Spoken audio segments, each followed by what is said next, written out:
Nokia C2 expected second quarter 2010.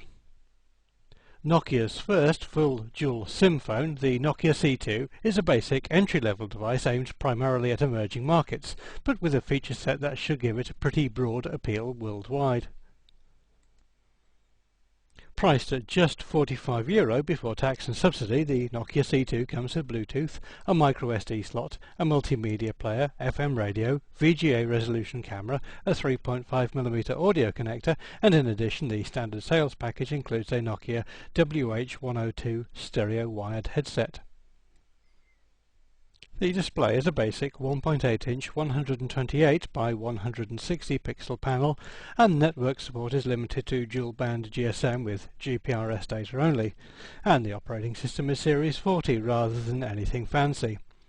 But then the Nokia C2 does offer pretty remarkable value for money, and you can't have everything, certainly not for €45 anyway. The clever part with the C2 is the dual SIM capability. Both SIMs are active at the same time, so it really is like having two phones at once, as either SIM card can receive calls and the user can decide which SIM to use when dialing out. Perhaps the cleverest thing with the dual SIM arrangement is that the second SIM is hot swappable through a slot in the C2, so it can be inserted when the phone is on. We don't know of any other phone that can do this, and if you're regularly swapping SIMs, then it's clearly an advantage.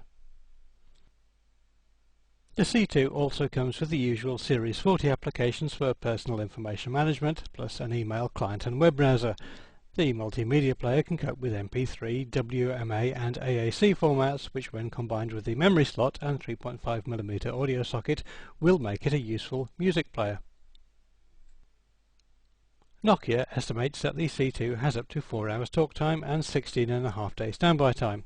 Whether this is in dual SIM or single SIM configuration is not very clear.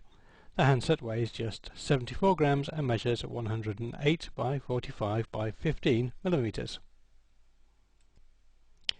It is also a nice looking phone, available in grey, black, magenta, blue and white colour schemes. It certainly looks more expensive than it is. Nokia say that the C2 should be available during the fourth quarter of 2010, and we assume that this C2 will be aimed at South Asia, Africa and Eastern Europe, with specialist importers carrying it elsewhere.